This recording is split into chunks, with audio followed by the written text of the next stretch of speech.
國際上緊來看，英國前達曼斯特市的市長工黨的黨魁伯南接任英國首相，這是英國最近10年第7個首相啊。伊嘛強調講會來改革國家政治，嘛會解決民生甲生活成本，也宣布一項為英國打造新經濟10年計劃。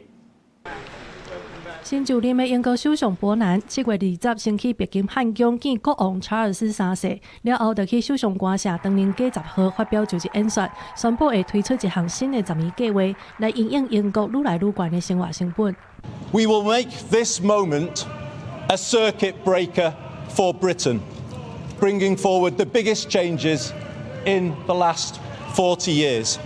伯南要協助英國打造新經濟的10年計劃，包括甲民眾生活必需品，親像水電、能源甲大眾運輸等等公共事業，重新納入國家公權力的控制，推動英國擱再一屆工業化，大大增加公共主體，解決民眾無地大的問題，協助青年就業，也有權力放護家等等核心項目。Let's build a new national sense of unity, of common purpose and positivity. Let us make this the moment when Britain starts to believe again, the moment we bring back hope.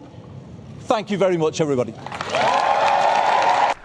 今年56歲的伯南是英國史上第59任首相，捌做過衛生大臣，也捌選過2屆的工黨黨主席，也毋過攏選輸。了後，伊就去地方做高檔的大曼徹斯特市長，佇地方基層有真好的名聲。新冠疫情期間，因為補貼甲倫敦中央對抗，互伊有北方之王的名號。伯南就任頭一日就公布包括財政、外交、衛生等等類個的人選，也毋過部分民眾對新政府的期待並無懸。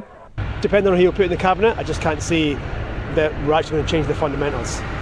And so I don't think it's going to solve the critical problems of debt, growth, the economy, and so I don't have much hope.